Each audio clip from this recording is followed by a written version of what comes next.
아침에 매일경제 시작합니다. 실내 마스크 의무가 오늘부로 사라집니다. 마스크를 쓰고 지낸 시간이요 무려 3년입니다. 직장이나 학교에서 갑자기 맨 얼굴을 마주하는 게 어색할 수도 있을 텐데요. 그러나 곧 익숙해질 겁니다. 원래는요 우리는 일상에서 마스크를 쓰지 않았으니까 말입니다. 자, 신문 일면 기사 바로 출발하죠. 먼저 매일경제 보시죠.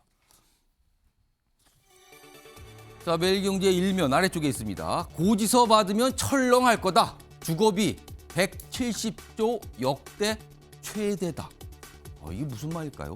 지금 일단 주거비 관련하면요, 뭐 전기요금, 가스요금 등등등 관리비 등 다 포함되죠. 이게요, 지난해 분석을 해보니까 1분기에서 3분기까지 하여튼 사는 집을 유지하기 위해서 낸 비용이 127조 정도 됐는데요. 하반기에 여러 가지 많이 올랐잖아요. 마지막 분기에. 4분기 것까지 추정해서 합해보면 지난해 170조로 역대 최대를 기록했다는 겁니다. 특히요 소득 낮은 계층의 고통이 더 컸다. 이렇게 지적을 하고 있습니다. 최근에 난방비 폭등과 아주 밀접하게 관련이 된 기사입니다. 다음은 조선일보 보시죠. 자, 지난 토요일 날 검찰 출석 조사가 있었죠. 그리고 어제 정치권 이걸로 대단한 공방들을 벌였습니다. 민주당 장외투쟁으로 간다. 검찰 곧 영장 청구. 이재명 민주당 대표를 향해서입니다. 자, 검찰 대장동 조사 후에 내일 또는 모레 2차 소환을 통보했습니다. 내일 또는 모레 다시 출석하라. 이렇게 통보를 한 거죠. 그러나 지금 민주당에서는 부정적이죠. 출석을 안 할 것 같은 기류입니다. 망신주기 목적 출석 안 된다. 이런 분위기. 어제 뭐 긴급 최고위원회의 지도부 회의도 열었는데요. 일단 분위기는 이랬다고 전해집니다. 이번엔 한국일보 보시죠. 국민연금 65세 65까지 내도록 손본다. 자, 그렇다면 내는 기간이 많이 늘어나는 거예요. 지금 여기 보겠습니다. 국회 특위 자문이 개혁 권고안 가닥을 잡았는데 이런 내용이 골자라고 그래요. 자, 여기 보면 65부터 받는데 가입은 60까지. 그런데 납부 공백 줄여 노후 소득을 더 늘리도록 더 내는라고 하니까 그 내는 기간을 늘리는 거예요. 근데 수급 연령은 반발 우려의 유지. 원래는요. 내는 나이도 높이고요. 받는 나이는 더 뒤로 미룬다. 이게 필요하다고 얘기했었는데 반발이 심할 것 같으니까 내는 나이만 올리는 쪽 이렇게 가닥을 잡았다. 이런 연구입니다. 가입 상한, 수급 연령 65세로 맞출 듯하다. 그러면은 정년 연장과도 이게 또 관련이 있거든요. 이 논의도 활발해질 수 있다. 이렇게 다루고 있습니다. 마지막으로 경향신문 보시죠. 이쪽 끝에 있습니다. 자, 마스크 얘기입니다. 통학버스에선 쓰고 학교에선 벗고 아리송한 노마스크 가이드. 아이들이 물론 통학버스를 안 타는 경우도 있지만 통학버스가 있는 경우도 있잖아요. 그럼 버스 탈 때는 쓰는데 학교에선 벗는 거. 이게 좀 뭔가 이상하다. 일관성이 없다. 이런 얘기가 벌써 나와요, 지금. 오늘부터 실내 마스크 자율한데요. 같은 공간 장소 따라 달라서 혼선이다. 당국은 착용 의무 시설엔 안대문을 부착하도록 했다. 이런 내용 다루고 있습니다. 자, 지금까지 일면 기사 짚어봤고요. 오늘도 다양한 분야의 뉴스 준비되어 있습니다. 그리고 주말 동안은 많은 뉴스들이 좀 쏟아졌거든요. 그리고 그 뉴스의 의미 짚어주시기 위해 오늘도 네 분 자리하셨습니다. 한 분씩 소개해드리죠. 자, 우선 화면 가장 왼쪽 솥자리입니다. 윤경호 MBN 논설위원 자리하고 계십니다. 그리고요, 오늘도 두 분의 현역 국회의원 여야에서 나와 계신데요. 우선 송석준 국민의힘 의원 나와 계시고요. 그 옆에는요, 박정 더불어민주당 의원 자리하고 계십니다. 그리고 마지막으로 최경철 매일신문 편집위원 나와 계십니다. 자, 네 분 안녕하세요. 안녕하세요.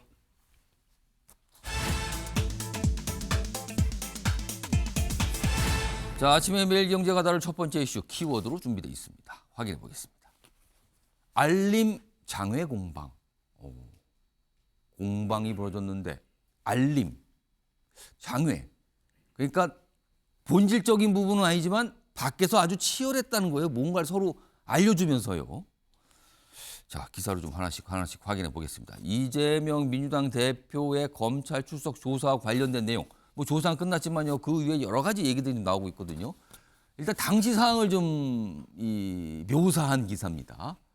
이재명 지난 토요일이죠. 28일 서초동의 서울중앙지검에 이제 출석할 때인데 검찰청사 들어갈 때는 기자에게 왜 떨어요? 이렇게 물었어요. 그러니까 뭔가 본인의 입장을 기자들 카메라 앞에서 얘기하는데 다가온 기자가 마이크를 들고 있었는데 막 떠는 모습이 있었는데 왜 떨어요? 이렇게 물어봐요. 굉장히 여유가 있었다는 거죠. 그런데 12시간 30분 조사받고 나갈 때는 막지 마세요. 그리고 질문에 답을 안 했습니다. 약간 분위기가 다르다. 이렇게 좀 소개하는 기사입니다. 그리고 입장문 곳곳 줄 긋고 고친 흔적도 있더라. 뭐 이렇게 돼 있습니다. 자, 그럼요. 요 내용이 이제 첫 번째 이제 상황을 묘사한 거고요. 그리고 다음 기사도 있습니다. 조사 받을 때 어떤 모습이었는지 뭐 취재를 통해서 조금씩 나오는 기사들이 오늘 꽤 있습니다. 바로 이 기사도 그런데요. 검찰 대장동 관련 결재 서류를 내밀자 이재명 대표 변호인 30분 면담 뒤에 진술 거부에 들어갔다. 그러니까 이게 여러 가지 의미가 좀 있네요. 지금 아래로 가겠습니다. 이재명 대표는요. 여기 있습니다. 번호가 1, 2, 3, 4 이렇게 돼 있는데요. 진술서를 33장을 준비해서 제출했다 그러죠. 그리고 조사 받으러 들어간 이후에 이거를 공개했어요. 뭐 앞에 부분에 이런 내용이라는 거고. 그다음에 조사 땐 진술서로 가름하겠습니다. 이렇게 반복해서 얘기했다고 그러죠. 그리고 조사 시간 줄이려 검찰과 신경전을 벌였습니다. 이 신경전을 벌이는데 이게 저녁 때부터 서로 민주당 쪽에서 뭔가 언론에 알림 문자를 보내고요. 몇 번을 보냈어요. 그러자 검찰도 반박하는 또 문자를 보내고요. 뭐 서로 이렇게 알림 공방들이 있었습니다. 검찰 수사 평가조라 재판 준비한다. 뭐 이런 내용 쭉 정리돼 있습니다. 자, 그럼요. 지난 28일 조사 받으러 들어갈 때 모습, 그리고 조사 받은 뒤에 이재명 대표의 모습, 그리고 그 이후에 국민의힘의 논평 묶었습니다. 들어보시죠. 신명한 말씀 부탁드리겠습니다. 왜 떨어요? 추워서. 윤석열 검사 독재 정권의 검찰답게 역시 수사가 아닌 정치를 하고 있었다는 느낌이 듭니다. 진실을 발견하기 위한 조사를 하는 것이 아니라 기소를 목표로 조작을 하고 있다는 느낌을 지울 수가 없습니다. 제게 주어진 소명에 더욱 충실하고 굳건하게 싸워 나가도록 하겠습니다. 검찰이 이차 출석 조사 이거 하지 마시죠. 네네. 이런 뻔뻔한 정치인, 이런 당당한 범죄 혐의자 일찍이 본 적 없습니다. 이토록 철저하게 정치를 유린하고 나라의 미래를 위협하는 이런 사람 본 적 없습니다. 자, 조사를 마친 뒤에요. 민주당에서는요. 반복적으로 입장이 내렸는데 그중에 공통점은 검찰이 갑질을 했다. 뭔가 다 정해놓고 몰아갔다. 뭐 이런 얘기였고요. 그리고 국민의힘에서는 뻔뻔하다. 이런 피의자 못 봤다. 뭐 이런 논평이 좀 있었습니다. 맞선 거죠. 자, 이런 가운데요. 조사가 진행 중이던 지난 28일 토요일 오후쯤에요. 민주당에서 대변인 명의의 알림 문자를 언론에 보냅니다. 지금 조사 상황이 이렇습니다는 걸 알리는 거예요. 자, 두 차례 걸쳐서 문자가 있었는데요. 알림이. 그걸 좀 요약했습니다. 화면 보시죠. 여기 보면은 오후 한 7시쯤 넘어서요. 검찰이 조사 고의로 지연하고 있다. 뭐 이렇게 얘기해요. 그리고 변호인 항의 있었다고 합니다. 그러니까 지금 검찰청사 안에서 있는 사항을 알리는 겁니다. 그리고 이런 얘기도 있어요. 소모적인 질문을 하면서 시간을 끌고 있다고 합니다. 이렇게 알려요. 그리고요. 9시쯤이에요. 이때쯤에는 조사가 거의 이제 마무리가 됐고요. 뭐 이제 어느 정도 이제 뭐 이미 작성된 조서에 대해서 이제 열람하는 그 시간에 들어갈 때인데 검찰이 고의 지연 작전을 계속했습니다. 추가 조사를 위한 전략으로 피의자 인권을 짓밟는 행태입니다. 그러면서 결국은 계속 뭔가 지연시키고 있다. 소모적인 질문 자꾸만 한다. 막 이런 걸 알린 거예요, 언론에. 자, 요 내용이 나온 뒤에 검찰 쪽에서 또 반박합니다. 다음 보겠습니다. 서울중앙지방검찰청 역시 이제 알림을 통해서 뭔가 설명을 하죠. 추가 조사 필요성이 있어서 2차 출석 조사 요구했습니다. 요걸 알리고요. 그리고 조사 지연 이거 사실 아니다. 부인을 합니다. 최종 결재권자에게 보고되고 결재된 자료 토대로 조사를 진행한 겁니다. 이렇게 설명합니다. 맞서는 상황이 있었어요. 이거는 조사가 아니잖아요. 분류가 아닌데 알림을 통해서 서로 뭔가 이렇게 치열한 공방이 좀 있었습니다. 자, 이 얘기 좀 해보겠습니다. 최경철 편집이요. 조사 중에 약간 피의자 신분인 어떤 정치인이 저렇게 알림을 뭐 당에서 내는 것도 이것도 굉장히 이례적이고 어떻게 보면 검찰이 약간 좀 당황하지 않았겠습니까? 이거 어떻게 보세요?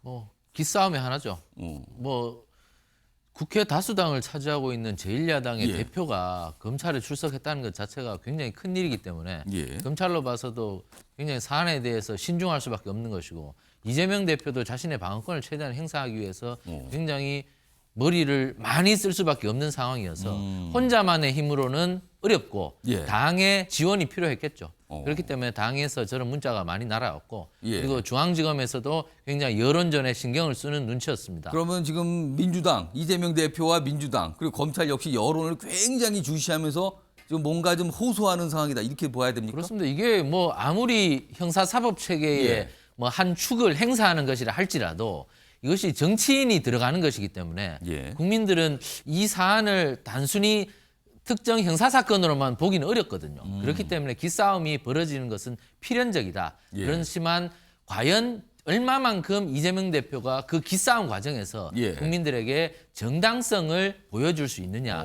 이것이 관건이었겠죠. 그런데 이재명 대표가 보여줬던 것은 토요일 날 출석했죠. 예. 그 검찰청이 쉬는 날 토요일 날 예. 출근해서 특권이라는 비판도 있었습니다. 또 1시간 지각 출두를 했습니다. 원래 검찰에서는 9시 조금 넘어서 나오면 좋겠다고 했는데 10시 그거 30분 1시간 정도 이후에 갔죠? 그렇습니다. 예. 또 검찰이 신문을 하는 도중에 신문을 했음에도 불구하고 신문에 응하지 않고 서면으로 제출을 했습니다. 예. 더구나 그 서면 진술서도 검찰이 바로 복사하지 못하게 하고 당에서 먼저 배포한 뒤에 나중에 복사를 허용했습니다. 예. 그리고 또 심야 수사를 받지 못하겠다. 나는 나가겠다 오늘. 예. 그렇게 해서 수사도 중간에 자의적으로 끊고 나갔습니다. 이런 것들을 봤을 때 국민들은 생각할 겁니다. 아, 수사에 협조할 생각은 별로 없구나. 예. 이것을 모두 검찰이 짜놓은 덫이라고 보고 이 덫에서 헤어나기 위해서 자신은 모든 것을 검찰이 잘못하고 있다고 프레임을 씌우면서 나가려 하고 있구나. 국민들은 그렇게 보실 텐데 어쨌든 그러나 검찰이 지금부터 굉장히 주의해야 할 것은 증거를 얼마만큼 확보하고 있느냐죠. 예. 증거가 없이 과연 제1야당 대표를 기소할 수 있겠느냐. 이것이 굉장히 중요한데 만약에 증거가 허술하다면 이것은 역풍을 맞을 가능성이 있습니다. 예. 지금 아마 관련자들의 진술은 이재명 대표를 소환할 수밖에 없는 진술이 나왔을 겁니다. 예. 제1야당 대표를 그냥 부를 수는 없습니다. 예. 제1야당 대표가 대장동을 설계하였고 그리고 천화동인 1호라는 그 돈이 제1야당 대표에게 나가도록 약속되었다는 이런 어떠한 진술을 확보했을 겁니다. 예. 하지만 그러한 진술을 확보를 해야 했지만 그 진술을 뒷받침할 수 있는 물적 증거가 무엇이냐. 이것을 과연 검찰이 확보했느냐. 예. 이것이 사실 관건인데 예. 이것이 만약에 있었다면 그날 조사를 할 때 이재명 예. 대표가 굉장히 당황을 했을 텐데 근데 과연 그것이 있었겠느냐는 제가 사실 잘 모르겠습니다. 그런데 그것이 만약에 없다면 이 수사가 굉장히 어려워질 수 있고 재판 과정에서 굉장히 검찰이 어려워지고 이게 정치적으로는 역풍을 맞을 수 있기 때문에 앞으로 검찰이 얼마만큼 많은 증거를 확보하느냐 그리고 그 증거를 갖고 이재명 대표를 신문을 해서 예. 이재명 대표로 하여금 결정적인 진술을 확보할 수 있냐가 관건인데 검찰이 앞으로 증거주의에 대해서 굉장히 좀 관심을 쏟아야 할 것인데 그러나 일단 민주당으로서도 국민들의 여러 가지 비판이 있습니다. 법치주의에 대해서 예. 이재명 대표가 보여줬던 것은 일반 국민들과는 다른 특권을 받으려고 했던 그 모습을 보여줬습니다. 그 모습에 대해서는 이재명 대표도 조금 생각을 달리 해야 되고 이에 맞서는 검찰도 증거를 얼마만큼 확보할 것이냐 여기에 대해서 좀 굉장히 큰 관심을 갖고 수사에 임해야 될 것입니다. 지금 뭐 언론도 그렇지만 정치권에서는 이재명 대표 검찰이 기소를 할 것이다. 약간 기정사실을 하면서 보는 경향이 있습니다. 지금요. 윤경우 의원님, 사실은 수사받으면서 뭔가 알림으로 이렇게 뭔가 외부에다 전달하는 거 이것도 굉장히 이례적이에요. 이런 걸 보면은 이재명 대표 법조인 출신이거든요. 법에 허용되는 바를 적극적으로 활용하겠다. 약간 이런 것도 좀 보이는 것 같은데 어떻게 좀 평가하시죠? 그래도 굉장히 이례적이죠. 근데 이 정당 쪽에서는 예.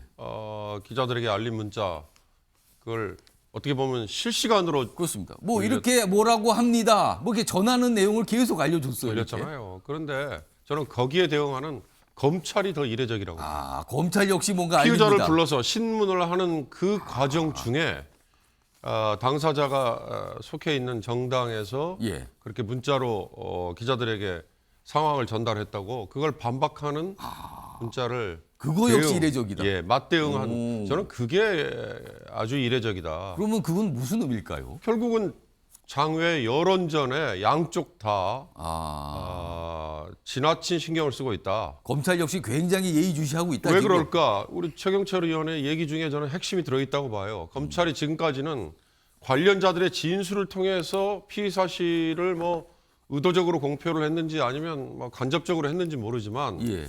신문 방송에 많이 나왔지 않습니까? 예. 뭐 지분의 몇 퍼센트가 사실상 이재명 쪽으로 넘어가기로 돼 있다라는 뭐 내용 중심으로 예. 그런데 중요한 건 그와 관련해서 자금 흐름으로 얘기되는 증거를 이렇게 불러서 피의자에게 들이밀 수 있었을까? 그게 됐다면 예. 검찰이 저렇게 여론전 할 필요가 없죠. 자신 있게 기소하면 되는 거예요. 제가 보기에 이번 그러니까 이재명 대표에게 적용된 혐의가 뭘까가 저는 굉장히 궁금했는데 예. 지금 나온 바로는 대장동 관련은 배임 예. 그게 가장 이게 핵심이잖아요. 가장 큰 혐의예요, 지금 배임이. 그렇습니다. 배임이라는 게 과연 얼마나 논란을 뚫고 예. 벌을 줄 수 있을지 그게 우선 관건이고 또 하나가 공직에 있는 동안에 중요한 핵심 정보를 사적인 이익을 위해서 제공했다. 이해충돌방지법 위반 예. 그거잖아요. 대장동과 위례 신도시 개발 다 지금 적용되는 거예요. 그러니까 이 두 가지 이외에 다른 걸로 혐의가 적용될 수 있었으면 왜 이걸 진작 내놓지 않았겠어요? 아. 그런 점에서 검찰은 지금 장외 여론전에 굉장히 신경을 많이 쓰고 있는 건 사실이다. 왜 그럴까? 뭐 조 의원의 얘기에 또 들어 있었습니다. 제1야당 대표를 불렀잖아요. 근데 그 제1야당 대표를 불러놓고 앞뒤에 어떻게 보면 완벽한 예. 증거를 그 피해자의 관련자의 진술 이외에 다른 걸로 입증할 수 있었어야 되는데 그거에 대한 어떻게 보면 부담 같은 게 굉장히 크지 않았을까. 예. 결국 결론은 재판에서 규명이 될 수밖에 없다. 예. 그렇게 보입니다. 이 사안에 대해서 뭐 굉장히 좀 주시하고 관심 있게 보신 분들은 지금 대체적으로 수사가 어떤 방향이고 뭐 혐의는 뭐고 이런 걸 좀 아시는 분도 있겠지만 많은 분들은 약간 좀 혼동이 될 수도 있어요. 도대체 뭘 가지고 저렇게 수사하고 맨날 싸우는 건가? 여기 정리된 게 좀 하나 있는데요. 소개해드리죠. 다음 기사입니다. 일단 뭐 크게 제목을 하나 나왔어요. 자, 이재명 대표는 대장동 이거 공공이익 5,500억 넘게 거둔 거다. 그러나 검찰은 따지고 보면 성남시가 1,800억 정도만 가져간 거지 나머지는 아니다. 완전히 다른 거죠. 여기 보세요. 여기 보면 서판교 터널 등에 들어간 이게 3,600억인데 검찰은 이거는 대장동 가치를 높이기 위해서 쓰인 거다 이걸. 그러니까 이건 이익이 아니다. 이거는 뭔가 깔아둔 거다. 약간 이런 시각인 거죠. 그러나 이재명 대표는 이것도 다 이익이다. 이렇게 보는 거고요. 그다음에 김만배의 428억 약속을 받았다는 의혹도 있어요. 요거에 대해서 이재명 대표는 이런 거 천화동인 이런 건 보도 전에는 알지도 못했다. 그러나 검찰에서는요. 남욱등 뭔가 진술이 있다 지금. 다 나와 있다. 뭐 이렇게 좀 받아치고 있는 상황입니다. 그래도 요것도 있어요. 위례 대장동 사업 정보를 대장동 업자들에게 유출했다. 방금 전에 윤경호 의원께서 잠깐 언급하신 내용이거든요. 이게 쟁점인데 이거에 대해서 이렇게 되어 있죠. 뭐 유동규와 대장동 일당 결탁 여부는 모른다. 유동규가 제게 알릴 이유도 없다. 이게 이재명 대표 입장인데 검찰에서는요. 유동규가 직접 또는 정진상을 통해서 이재명에게 보고했다. 약간 이렇게 보고 있습니다. 이게 갈래가 이렇게 좀 있어요. 그러니까 이익의 규모, 그다음에 추가적으로 뭔가 어떤 걸 약속받은 금액이 있는가, 그걸 알았는가 몰랐는가, 이게 골자입니다. 지금. 자, 이런 가운데요. 검찰이 추가 출석을 통보를 했습니다. 이재명 대표가 그거를 받게 된 거죠. 그리고 어제 이런 사안들과 관해서 민주당에서 여러 가지 논의가 있었는데요. 그 기사 전해드리죠. 다음 있습니다. 자, 이재명 추가 출석 거부 의사다. 검찰 영장 청구 방침 이렇게 돼 있습니다. 그러니까 기소를 넘어서 구속영장 청구할 수도 있다는 쪽으로 가고 있습니다. 자, 여기 보면 조사를 받은 뒤에 검찰은 31일 또는 1일 재출석을 요구했죠. 그러나 지금 이거 불응 쪽으로 지금 어제 얘기가 좀 나오고 있어요.